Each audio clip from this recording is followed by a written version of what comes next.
નમસ્તે વિદ્યાર્થી મિત્રો. ફરી એકવાર આપણે ટીવાય બીકોમનું એક સરસ મજાનું પેપર એના ઉપર આપણે વાત કરીશું. પેપરનું નામ છે HRN. અને લાસ્ટ ટાઈમ આપણે વાત કરેલી એ આના ઇન્ટ્રોડક્શનની વાત કરેલી.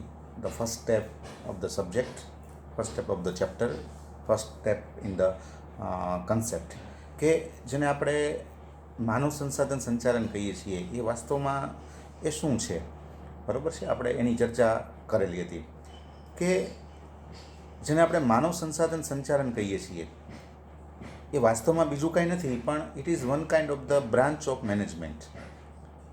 સંચાલનની જે જુદી જુદી 4 શાખાઓ છે એ 4 શાખાઓમાંની એક આ શાખા છે, અને બહુ ઇમ્પોર્ટન્ટ શાખા છે, ડિફિકલ્ટ પણ છે, થોડીક કોમ્પ્લેક્સ પણ છે. કારણ કે તમારે અહીંયા જેની સાથે કામ કરવાનું છે, અથવા આ સંચાલનની શાખામાં જે કેન્દ્રબિંદુ છે, સેન્ટર પોઈન્ટ, એ છે માનવ તત્વ. અને આપણે જાણીએ છીએ કે it is very difficult to work with the human people, the life factor. એટલે બીજાની કમ્પેરમાં જો જોવા જઈએ તો આ થોડુંક અઘરું પણ છે અને થોડુંક ડિફિકલ્ટ પણ છે. હવે આપણે વાત કરવાની છે આજે એના અર્થની, બરાબર છે. HRMનો અર્થ જે છે એની આપણે અહીંયા આજે વાત કરશું કે HRM છે એને આપણે ટેકનિકલી જો સમજવું હોય તો આપણે એને કઈ રીતે સમજી શકીએ, તો એના સંદર્ભમાં આપણે અહીંયા વાત કરશું. પણ એને સમજતા પહેલાં, બરાબર છે, એને સમજતા પહેલાં આપણે એક નાની એક એની માટેની એક નોટ અહીંયા આપણે લખી નાખીએ, અને એ નોટના આધારે પછી આપણે એની ચર્ચા કરીએ કે after all what does it mean by human resource management, બરાબર છે.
જો આ એનો એક કમ્પ્લીટ કહી શકાય એવો આખો અર્થ છે.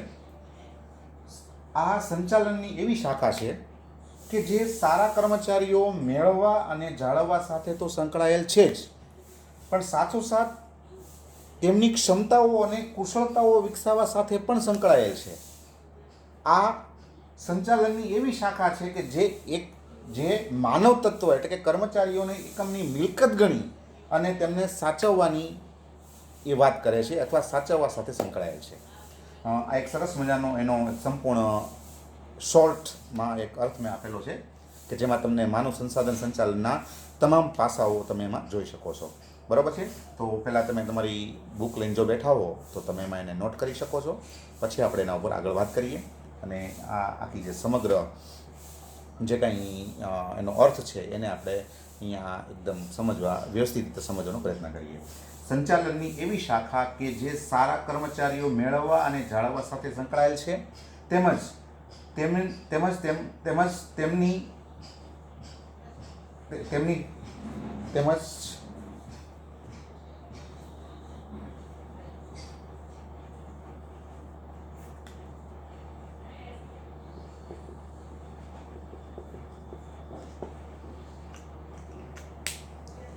સંચાલનની એવી શાખા કે જે સારા કર્મચારીઓ મેળવવા અને જાળવવા સાથે સંકળાયેલ છે તેમજ તેમની ક્ષમતાઓ કે કુશળતાઓ વિકસાવવા સાથે સંકળાયેલ છે અને માનવ તત્વને એકમની મિલકત ગણી તેમને સાચવવા સાથે સંકળાયેલ છે.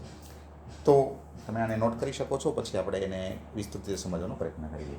તો ફરી એકવાર તમે લોકો લખો ત્યાં સુધીમાં હું રિપીટ કરી જાઉં છું કે સંચાલનના જુદા જુદા જે શાખાઓ છે, બ્રાન્ચો છે, જે ફંક્શનલ એરિયાઝ છે, એમાંનો એક ફંક્શનલ એરિયા, એમાંની એક branch that is called human resource management. અહીંયા સેન્ટરમાં માનવ તત્વ છે, કર્મચારીઓ છે, કર્મચારીઓ સાથે સંકળાયેલા જે કાંઈ પ્રશ્નો છે, જે કાંઈ મુદ્દાઓ છે એની સાથે આ બ્રાન્ચ સંકળાયેલી છે. કર્મચારીની ભરતીની વાતો હોય કે પછી કર્મચારીને પ્રમોશન આપવાની વાતો હોય કે પછી કર્મચારીઓ સાથે સારા સંબંધો મેન્ટેન કરવાની વાતો હોય કે કર્મચારીઓને મોટિવેટ કરવાની વાતો હોય કે પછી કર્મચારીઓની ક્ષમતા ડેવલપ કરવાની વાતો હોય, આ બધા આવા કર્મચારીઓ સાથે રિલેટેડ જે કાંઈ મુદ્દાઓ છે, પ્રશ્નો છે, એની સાથે સંકળાયેલી આખી આ બ્રાન્ચ છે. ઉત્પાદન સંચાલનમાં જેમ ઉત્પાદન કેન્દ્રમાં છે, નાણાકીય સંચાલનમાં જેમ નાણું અને હિસાબ કેન્દ્રમાં છે, પછી બજાર સંચાલનમાં જેમ માર્કેટ અથવા બજારની એક્ટિવિટીઝ સેન્ટરમાં છે, એમ અહીંયા સેન્ટરમાં છે the personnel, the employees, the people of the organisation. તો આ સંચાલનની એવી બ્રાન્ચ કે જે સારા કર્મચારીઓ મેળવવાનું કામ કરે છે, એને વ્યવસ્થિત રીતે એકમમાં જાળવવાનું કામ કરે છે, એમની જે ક્ષમતાઓ છે એને ડેવલપ કરવાનું, એને સુધારવાનું, એને વિકસાવવાનું પણ કામ કરે છે અને કર્મચારીઓને એકમનો મહત્ત્વપૂર્ણ હિસ્સો ન ગણતા એને એકમની મિલકત ગણી એને સાચવવાનું કામ કરે છે. આ સંચાલનની એવી બ્રાન્ચ છે. તો હવે આપણે આગળ વધીએ. તમે બધા આ વસ્તુ લખી નાખી હશે, બરાબર છે? તો ચાલો હવે આપણે આગળ વધીએ અને એને સમજવાનો પ્રયત્ન કરીએ.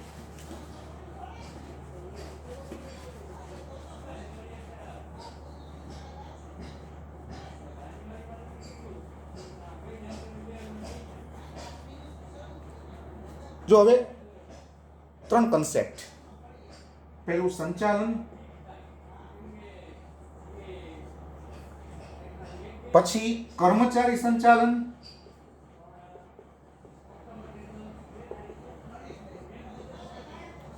અને પછીના તબક્કામાં આવે છે આપણું માનવ સંસાધન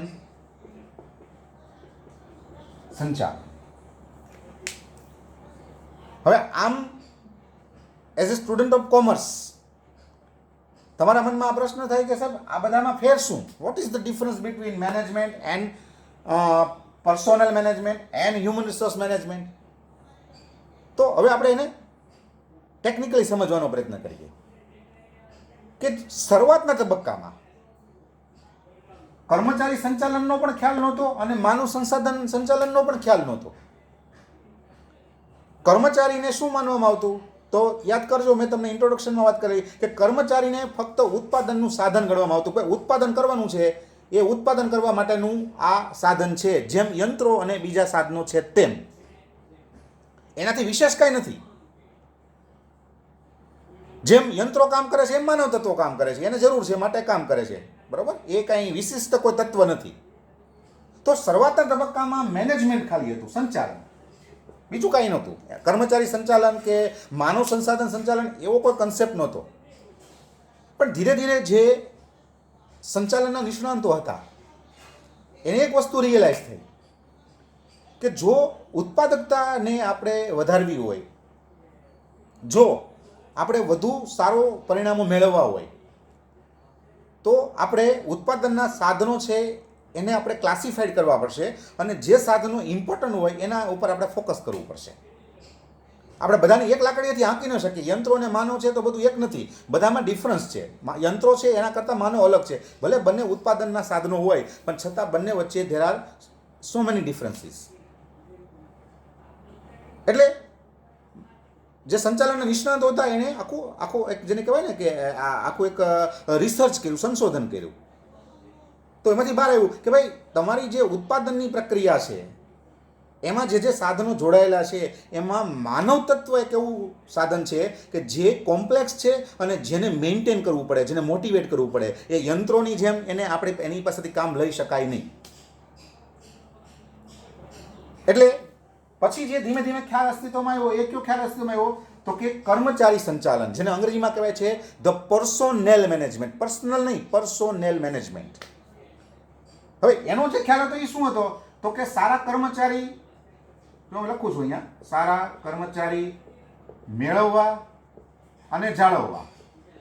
બસ આ વાસ્તવમાં એનો ખ્યાલ એટલો લિમિટેડ હતો કે જો એકમમાં આપણે સારા પરિણામો મેળવવા હોય, ઉત્પાદકતા વધારવી હોય, ઉત્પાદન વધારવું હોય અને આપણે સારામાં સારા જેને કહેવાય કે આપણે પરિણામો પ્રાપ્ત કરવા હોય તો આપણે સારા કર્મચારીઓ મેળવવા તો જોવે, પણ સાથોસાથ આપણે એને જાળવવા પણ જોવે.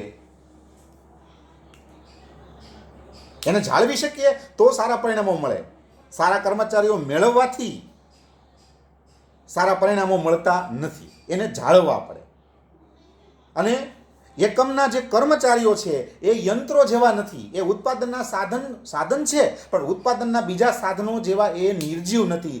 They are live factors. એને આપણે જાળવવા પડે, મેન્ટેન કરવા પડે. એની લાગણીઓને આપણે સમજવી પડે, એના વિચારોને આપણે સમજવા પડે, આપણે એને સતત મોટિવેટ કરતા રહેવા પડે. એટલે પછી એવો ખ્યાલ આવ્યો કે ભાઈ એ આપણા એકમનું અવિભાજ્ય અંગ છે.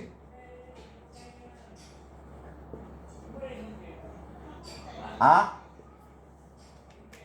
પર્સોનલ મેનેજમેન્ટનો આખો કન્સેપ્ટ હજી એચઆરએમ નથી આવ્યું. એચઆરએમ એના કરતાં એક સ્ટેપ આગળ છે, થોડુંક એમાં ડિફરન્સ છે. આમ તો બે એક જ છે, આનું સુધારેલું સ્વરૂપ છે, પણ છતાં આપણે બે વચ્ચેનો જે લિટલ ડિફરન્સ છે આપણે તપાસીએ છીએ. તો કર્મચારી સંચાલનનો પછી ખ્યાલ અસ્તિત્વમાં આવ્યો અને એમાં એનું જે મેઇન જે કહેવાય કે સૂત્ર એ હતું કે સારા કર્મચારીઓ મેળવવા અને જાળવવા. અને જે કર્મચારીઓ છે એને ઉત્પાદનનું સાધન હવે નહીં ગણવાનું, પણ એને આપણે શું ગણવાનું તો કે એને આપણા એકમનું એક અવિભાજ્ય અંગ ગણવાનું. જેમ આપણે છીએ એમ જ આપણા કર્મચારીઓ છે. આપણે એને યંત્રની જેમ ટ્રીટ કરવાના નથી, આપણે એને નિર્જીવ તત્વોની જેમ ટ્રીટ કરવાના નથી. આપણે એને સમજવાના છે, એની જરૂરિયાતોને સમજવાની છે, એના વિચારોને સમજવાના છે અને એને આપણે આપણા એકમનું અવિભાજ્ય અંગ ગણી અને પછી આપણે એની પાસેથી કામ લેવાનું છે. તો આ કન્સેપ્ટ હતો, એ કર્મચારી સંચાલનનો આખો કન્સેપ્ટ હતો, એનો આખો જેને કહેવાય કે ખ્યાલ હતો. પણ પછી હજી પણ કંઈક ખૂટતું હતું. સંચાલનના નિષ્ણાંતો તો સતત સંશોધન કરતા, હજી પણ કરતા હોય છે. તો એ લોકોને લાગ્યું કે હજી પણ કંઈક ખૂટે છે અને એમાંથી ધીમે ધીમે જે કાંઈ ફિલોસોફી બહાર આવી એને આપણે કહીએ છીએ માનવ સંસાધન સંચાલન. એ કોની સાથે સંકળાયેલ છે તો કે સારા કર્મચારીઓ મેળવવા, એને જાળવવા, એની કુશળતાઓ વિકસાવવી અને એને આપણે હવે અવિભાજ્ય અંગ ગણવાનું નથી. એ પણ થોડુંક ખૂટે છે ત્યાં પણ. હજી આપણે એને શું ગણવાનું છે તો કે આપણે એને ગણવાની છે એકમની મિલકત. જેમ આપણે આપણી મિલકતને જાળવીએ, સાચવીએ.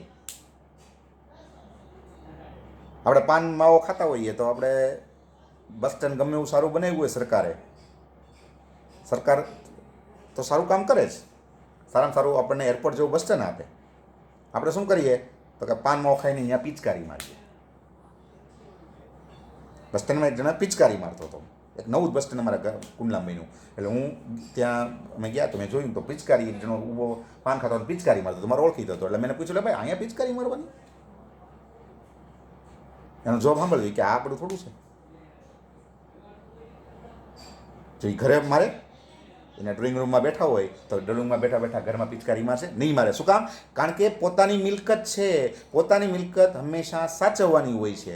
એમ અહીંયા જો સારા કર્મચારીઓ મેળવવા, સારા કર્મચારીઓને જાળવવા, એમની કુશળતા વિકસાવવી અને એમને એકમનું અવિભાજ્ય અંગ ન ગણતા એમને એકમની મિલકત ગણી અને જાળવવી કે સાચવવી, that is the philosophy of HRM. માનવ સંસાધન સંચાલનની આ ફિલોસોફી છે. આ એની સેન્ટર પોઈન્ટ છે, એનું થીમ છે. તો આ ત્રણના સંદર્ભમાં તમે આ વસ્તુ યાદ રાખી શકો. મેનેજમેન્ટની અંદર શું હતું તો કે જે ઓર્થોડોક્સ મેનેજમેન્ટ છે, જૂનું મેનેજમેન્ટ, પ્રાચીન મેનેજમેન્ટ, એમાં કર્મચારીને ઉત્પાદનનું સાધન ગણવામાં આવતું હતું. ફક્ત શું તો કે ઉત્પાદનનું સાધન, બીજું કાંઈ નહીં. પણ પછી એવું લાગ્યું કે ભાઈ આમાં કાંઈક ખૂટે છે, એટલે જે ફિલોસોફી અસ્તિત્વમાં આવી એનું નામ છે કર્મચારી સંચાલન. એમાં સારા કર્મચારી મેળવવા, જાળવવા અને કર્મચારીને એકમનું અવિભાજ્ય અંગ ગણવાની વાત કરવામાં આવી. હજી પણ કાંઈક ખૂટતું હતું. અને પછી જે લેટેસ્ટ નવી ફિલોસોફી આવી, મોડર્ન ફિલોસોફી આવી, એને કહેવામાં આવે છે HRM. અને એમાં એ કહેવામાં આવ્યું કે સારા કર્મચારીઓ મેળવવા, એને જાળવવા, એમની કુશળતા ક્ષમતાઓ વિકસાવવી અને તેમને એકમની મિલકત ગણી અને સાચવવા. તો that is A concept of human resource management. Okay.